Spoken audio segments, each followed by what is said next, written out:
All right, good morning. It is Saturday, December 3rd.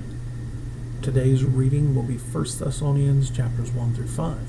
Now, before you message me and complain about 5 chapters, look how short they are. I have a feeling we're going to get done a little early. I haven't done the math in months. Hey, even Jevin is already done with his Bible, so I think we're looking pretty good. All right, so as you see this chart here, 1 Thessalonians was one of the earliest letters written. 2 Thessalonians wasn't very long after.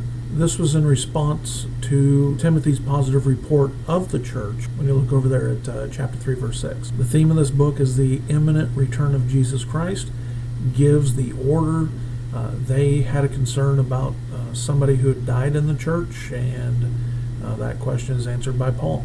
Matter of fact, it was answered so well. In our reading tomorrow, one verse that's often misused is based on this book, but however it's in the next one. And here you see the outline of 1 Thessalonians. All right, so as the other letters opens up with a greeting and commendation from Paul about their faith, their example, to that 10 verses. You can get through that quick. Chapter 2, Paul talks about his previous time there. I remember this is written from Athens, how they faced persecution in their preaching, as he did also in Philippi. And he mentions there at the end that he's longing to see them again. Chapter 3, Timothy's report regarding the church. And then chapter 4 begins with some instructional teaching, how to live, how to conduct yourself. And then verses 13 through 18 talk about the rapture. Now, yes, the word rapture is not found in the Bible. Neither is the word Bible found in the Bible. Neither is the word Trinity, but we still teach those. But this gives the specific order on the rapture and who's going to go up when. This book mentions that we aren't to face wrath twice. Now, some people get out of that that the rapture is pre-wrath but not pre-trib. I think some people get nervous because when we teach pre-trib, it isn't that we're trying to or want to avoid persecution or what's going to happen during the tribulation. It's just what I think is the plain Bible teaching.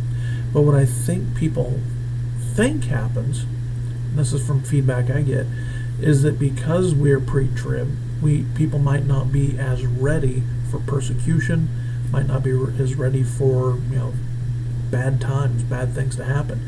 I hope that's not the case. This isn't a reactionary teaching. It's Bible teaching.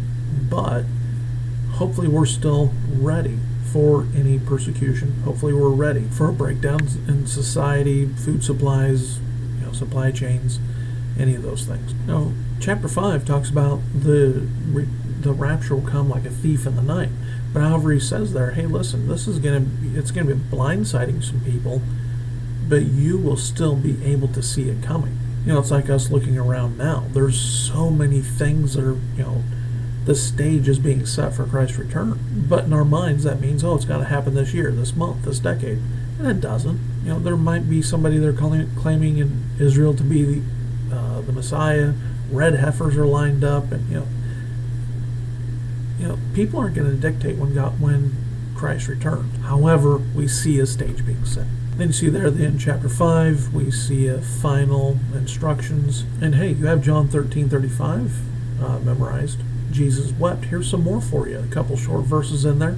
Second shortest verse, I think, is rejoice evermore. Pray without ceasing. And so you see those there. All right. Hope you have a great day. We'll catch you tomorrow.